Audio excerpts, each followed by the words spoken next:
ರಾಜ್ಯ ಬಿಜೆಪಿ ಪಾಳ್ಯದಲ್ಲಿ ಮಾಜಿ ದೋಸ್ತಿಗಳು ದುಶ್ಮನಿಗಳಾಗಿ ಪರಿವರ್ತನೆಯಾಗಿರುವ ಸುದ್ದಿ. ಶ್ರೀರಾಮುಲು ವರ್ಸಸ್ ಗಾಲಿ ಜನಾರ್ದನ ರೆಡ್ಡಿ. ಅನೇಕ ಆಯಾಮಗಳು ಈ ದೋಸ್ತಿಗಳು ದುಶ್ಮನಿಗಳಾಗಿರೋದ್ರ ಹಿಂದೆ ತೆರೆದುಕೊಳ್ತಾ ಇದೆ. ಕಂಪ್ಲೀಟ್ ಸ್ಕ್ಯಾನ್ ರಿಪೋರ್ಟ್ ಅನ್ನು ನಿಮ್ಮ ಮುಂದೆ ಇಡ್ತೀವಿ.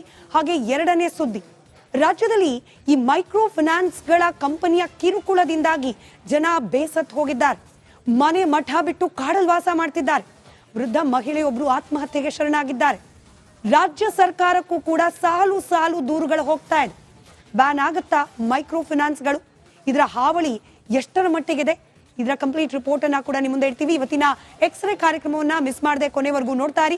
ಶುರು ಮಾಡೋಣ ಎಕ್ಸ್ರೇ ಕಾರ್ಯಕ್ರಮ ಮೊದಲ ಸುದ್ದಿಯಿಂದ.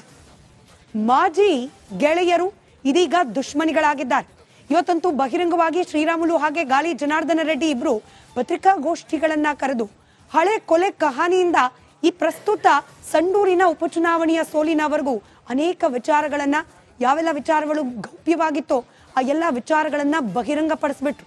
ಇವತ್ತು ಇಡೀ ದಿನ ಇಬ್ಬರು ದೋಸ್ತಿಗಳ ನಡುವಿನ ದುಶ್ಮನಿ ಯಾವೆಲ್ಲ ಸ್ವರೂಪದಲ್ಲಿ ಮಾಧ್ಯಮದ ಮುಂದೆ, ಆ ಮೂಲಕ ಮತದಾರರ ಮುಂದೆ ತೆರೆದುಕೊಳ್ತು, ಆ ಕುರಿತಾದ ಒಂದು ವರದಿ ನಿಮ್ಮ ಮುಂದೆ. ಶ್ರೀರಾಮುಲು ಮೇಲೆ ಒಂದು ಕೊಲೆ ಆರೋಪ ಬಂದಿತ್ತು. ಅವ್ರು ಹೆಂಗ್ ಲಿಂಕ್ ಮಾಡ್ತಾನೆ ನೋಡಿ. ಅವನಲ್ಲಿ ಟ್ಯಾಲೆಂಟ್ ಇದೆ. ಶ್ರೀರಾಮುಲು MLA ಆದ ತಕ್ಷಣ ಒಂದು ದೊಡ್ಡ ಕೊಲೆ ಆಯಿತು. What is that? ಅವ್ನು ನ್ಯಾಲಿಗೆ ಮೇಲೆ ಬಿಗಿರು ಹೋಗಲ್ಲ.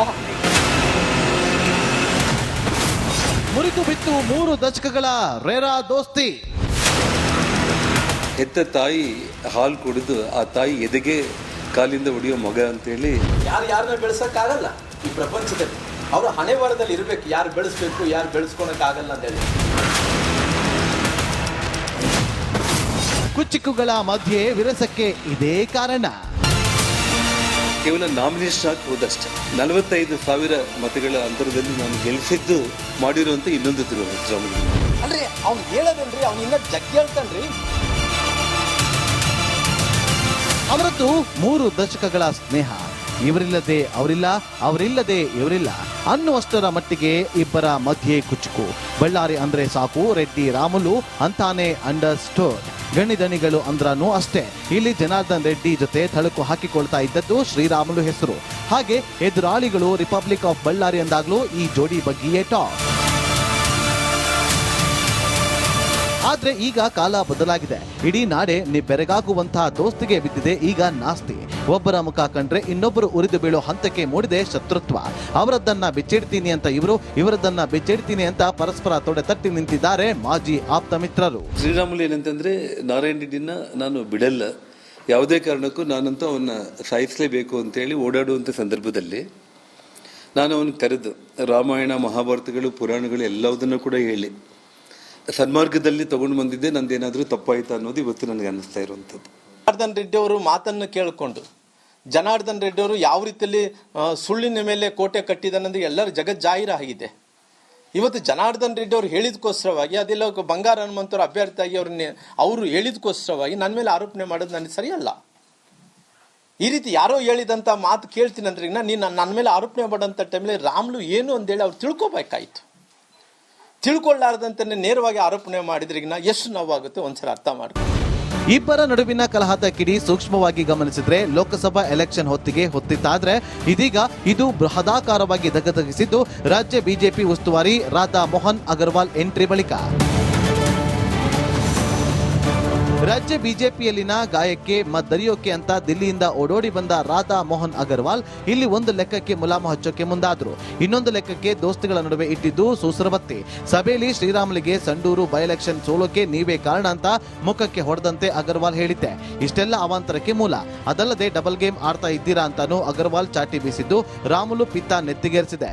ಉಸ್ತುವಾರಿಗಳಾದಂಥ ಸನ್ಮಾನ್ಯ ರಾಧಾ ಮೋಹನ್ ಅಗರ್ವಾಲ್ ಅವರು ನೇರವಾಗಿ ಅಂದರೆ ಎಷ್ಟು ಆ ಮನುಷ್ಯನಲ್ಲಿ ನನ್ನ ಮೇಲೆ ಯಾರೋ ಏನೋ ಹೇಳಿ ಯಾವ ರೀತಿಯಲ್ಲಿ ಆ ಮನುಷ್ಯನನ್ನು ಮನಸ್ಸು ಯಾವ ರೀತಿಯಲ್ಲಿ ಪಾಯ್ಸನ್ ಮಾಡಿದರೂ ಗೊತ್ತಿಲ್ಲಾಗಲಿ, ಆ ಮನುಷ್ಯ ನೇರವಾಗಿ ನೋಡಿ ಯಾವ ರೀತಿಯಲ್ಲಿ ಮನುಷ್ಯನ ಮೇಲೆ ಉಗುಳ್ತಾನೋ ಆ ರೀತಿಯಲ್ಲಿ ನೋಡಿ ನೇರವಾಗಿ ಹೇಳ್ದ, ಶ್ರೀರಾಮುಲು ಅವರು ಇವತ್ತು ಸಂಡೂರು ಸೋಲಲಿಕ್ಕೆ ನೀನೇ ಕಾರಣ ಅನ್ನಂಥ ಆರೋಪಣೆಯನ್ನು ಮಾಡಿದರು. ತಾವು ಬೈ ಎಲೆಕ್ಷನ್ ನಲ್ಲಿ ಪಕ್ಷದ ಪರ ಹಗಲಿರುಳು ದುಡಿದಿದ್ದಾಗಿ ಸಮರ್ಥಿಸಿದ ರಾಮುಲು ಇಲ್ಲಿ ಅಗರ್ವಾಲ್ಗೆ ಫಿಟ್ಟಿಂಗ್ ಇಟ್ಟಿದ್ಯಾರು ಅನ್ನೋದು ಕ್ಲಿಯರ್ ಆಗಿದೆ. ಜನಾರ್ದನ್ ರೆಡ್ಡಿ ಸುಳ್ಳಿನ ಕೋಟೆಯಿಂದಲೇ ಉಸ್ತುವಾರಿ ಅಗರ್ವಾಲ್ ತಮ್ಮ ಮೇಲೆ ತಪ್ಪು ಅಭಿಪ್ರಾಯ ಹೊಂದುವಂತಾಗಿದೆ ಅಂತ ಗರಂ ಆಗಿದ್ದಾರೆ ರಾಮುಲು. ಈ ಸಂಬಂಧ ಮಾಧ್ಯಮದ ಎದುರು ನಿನ್ನೆಯೇ ಬೆಂಕಿಯ ಕೆನ್ನಾಲಿಗೆ ಚಾಚೋಕೆ ಮುಂದಾದಾಗ ಇದನ್ನ ತಪ್ಪಿಸಿದ್ದು ಸಿಟಿ ರವಿ ಹಾಗೂ ವಿಜಯೇಂದ್ರ. ಆದರೂ ಇಷ್ಟು ದಿನ ಒಡಲಲ್ಲಿ ಬೆಂಕಿ ಇಟ್ಟುಕೊಳ್ಳೋದು ಹೇಳಿ ಜನಾರ್ದನ್ ರೆಡ್ಡಿ ಇವತ್ತು ಡೈರೆಕ್ಟ್ ಆಗಿ ಕೌಂಟರ್ ಕೊಟ್ಟಿದ್ದೇ ತಡ. ಜ್ವಾಲಾಗ್ನಿ ಉಗುಳಿದ್ದಾರೆ ಶ್ರೀರಾಮುಲು. ಹೆತ್ತ ತಾಯಿ ಹಾಲು ಕುಡಿದು ಆ ತಾಯಿ ಎದೆಗೆ ಕಾಲಿಂದ ಹೊಡೆಯೋ ಮಗ ಅಂತೇಳಿ ಏನು ಹಿರಿಯರೆಲ್ಲ ಕೂಡ ಗಾದೆ ಮಾತುಗಳನ್ನ ಹೇಳ್ತಾರಲ್ಲ, ಇವತ್ತು ಇಂಥ ಶ್ರೀರಾಮುಲು ಅಂತವ್ರ ಜೊತೆಯಲ್ಲಿ ಎಷ್ಟೋ ಮಂದಿಗೆ ಎಷ್ಟೋ ಅನುಭವಗಳಾಗಿದ್ರೇನೆ ನಮ್ಮ ಹಿರಿಯರೆಲ್ಲ ಕೂಡ ಇಂಥ ಗಾದೆ ಮಾತುಗಳು ಹೊಡ್ಕೊಂಡು ಬಂದಿರಬಹುದು ಅಂತ ನನಗೆ ಇವತ್ತು ಅನ್ನಿಸ್ತಾ ಇರುವಂಥದ್ದು. ಜೀವನದಲ್ಲಿ ಯಾವತ್ತೂ ಕೂಡ ಪಾರ್ಟಿ ಅಂದ ತಕ್ಷಣ ತಾಯಿ ಇದ್ದಂತೆ. ಯಾವತ್ತೂ ಕೂಡ ರಾಜಕಾರಣದಲ್ಲಿ ಕೆಲವೊಂದು ಸಂದರ್ಭದಲ್ಲಿ ಯಾವತ್ತೂ ಕೂಡ ತಾಯಿಗೆ ದ್ರೋಹ ಮಾಡೋಂಥ ಕೆಲಸ ನಾವು ಮಾಡೋಕೆ ಹೋಗಲ್ಲ. ಯಾವತ್ತಿದ್ರೂ ಕೂಡ ನೇರವಾಗಿ ಮಾಡ್ತೀವಿ ಅಂದರೆ ಮಾಡ್ತೀವಿ, ಮಾಡಲ್ಲ ಅಂದರೆ ಮಾಡಲ್ಲ, ನೇರವಾಗಿ ಹೇಳ್ತೀವಿ. ಯಾವತ್ತೂ ಕೂಡ ನನಗೆ ಭಾಳಷ್ಟು ಮಂದಿ ಕೇಳಿದಂಥ ಟೈಮಲ್ಲಿ ಕೂಡ ಆ ಕಲ್ಚರ್ ಅನ್ನೋಂಥದ್ದು ನಮ್ಮ ಯಾರು ಹಿರಿಯರು ನಮಗೆ ಹೇಳ್ಕೊಟ್ಟಿಲ್ಲ.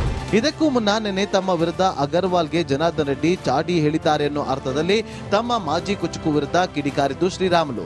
ಇದಕ್ಕೆ ಕ್ಲಾರಿಟಿ ಕೊಡೋಕೆ ಹೋದ ರೆಡ್ಡಿ ಇಲ್ಲಿ ಹಳೆ ಮಿತ್ರನ ಮೇಲೆ ಹರಿಸಿದ್ದು ಬೆಂಕಿಯುಂಡೆ. ಸ್ಲಂನಲ್ಲಿದ್ದ ರಾಮುಲುರನ್ನ ಬೆಳೆಸಿದ್ದೆ ನಾನು ಅನ್ನೋ ಮಟ್ಟಕ್ಕೆ ರೆಡ್ಡಿ ಕಾರಿದ್ದು ಕೆಂಡ. ಶ್ರೀರಾಮುಲು ಅವ್ರನ್ನ ಬೆಳೆಸಿದ್ದು ಜನಾರ್ದನ್ ರೆಡ್ಡಿ ಅನ್ನುವಂಥ ವಿಚಾರಗಳಾಗಿರ್ಬೋದು, ಬಳ್ಳಾರಿ ಜಿಲ್ಲೆ ಸುತ್ತಮುತ್ತಲಿನ ಜಿಲ್ಲೆಗಳಾಗಿರ್ಬೋದು, ಇಡೀ ಕರ್ನಾಟಕದ ಜನತೆಗೆ ಒಂದು ಮಾತಲ್ಲಿ ಹೇಳಬೇಕು ಅಂತಂದ್ರೆ ಯಾವ ರೀತಿ ಏನು ಜನಾರ್ದನ್ ರೆಡ್ಡಿ ಅನ್ನೋ ವಿಷಯ ಗೊತ್ತು. ಇವತ್ತು ಬಡವರಿಗೆ ಅನ್ಯಾಯ ಆದಂಥ ಟೈಮ್ ನಿಂತು ಗಟ್ಟಿಯಾಗಿ ಫಿಡಲ್ ಸಿಸ್ಟಮ್ ವಿರುದ್ಧ ಹೋರಾಟ ಮಾಡಿ ಬಡವರಿಗೆ ನ್ಯಾಯವನ್ನು ಕೊಡಿಸಂಥ ವಿಚಾರವನ್ನು ಮಾಡಿ ಇಲ್ಲಿ ತನಕ ನಾನು ಬಂದಿದ್ದೀನಿ. ಅನೇಕ ಬಳ್ಳಾರಿ ನಗರದಲ್ಲಿ ಹೋದರೆ ರಾಮುಲು ಅವರು ಇವತ್ತು ಹೋರಾಟದಿಂದ ಮೇಲೆ ಬಂದಂತನಾಗಲಿ, ಯಾರೇ ಕೃಪಾ ಆಶೀರ್ವಾದದಿಂದ ಯಾರೋ ಕೃಪಾ ಕಟಾಕ್ಷದಿಂದ ಮೇಲೆ ಬಂದಂಥವನು ಅಲ್ಲ ನಾನು. ಕೊನೆಗೆ ದೋಸ್ತಿಗಳ ಕದನ ಯಾವ ಹಂತಕ್ಕೆ ತಲುಪಿತ್ತು ಅಂದ್ರೆ ನಿನ್ನ ಬಂಡವಾಳ ನಾನು ಬಿಚ್ಚಿಡ್ತೀನಿ ಅಂತ ರೆಡ್ಡಿ, ನಿನ್ನ ಗನಂದಾರಿ ಕೆಲಸಗಳನ್ನ ನಾನು ಬಟಾ ಬಯಲು ಮಾಡ್ತೀನಿ ಅಂತ ರಾಮುಲು. ವೈಯಕ್ತಿಕ ಲೆವೆಲ್ಗೆ ಹೋಗಿದೆ ಸೇಡಿನ ಜ್ವಾಲೆ. ನಾಮಿನೇಷನ್ ಆಗಿ ಹೋದ್ಮೇಲೆ ಸರ್ಟಿಫಿಕೇಟ್ ತಗೊಳ್ಳೋದಕ್ಕೆ ಚಿತ್ರದುರ್ಗಕ್ಕೆ ಬಂದಿದ್ದಷ್ಟೇ. 45,000 ಮತಗಳ ಅಂತರದಲ್ಲಿ ನಾನು ಗೆಲ್ಲಿಸಿದ್ದು ಮಾಡಿರುವಂತ ಇನ್ನೊಂದು ದ್ರೋಹ ಶ್ರೀರಾಮುಲುಗೆ ನಾನು. ರಾಮುಲು ಅವರು ಈ 2 ಕ್ಷೇತ್ರದಲ್ಲಿ ನಿಲ್ತಾರ ಅಂದ್ರಿಗಿನ ಯಾರು ಇಂದಿರಾ ಗಾಂಧಿ ನಿಂತಿದ್ದಿಲ್ಲಂತೆ, ರಾಜೀವ್ ಗಾಂಧಿ ನಿಂತಿದ್ರಂತೆ, ಎಲ್ಲ ಒಂದು ಕಡೆ ಅಟಲ್ ಬಿಹಾರಿ ವಾಜಪೇಯಿ ನಿಂತಿದ್ರಂತೆ, ಮೋದಿಯವರು ನಿಂತಿದ್ರಂತೆ.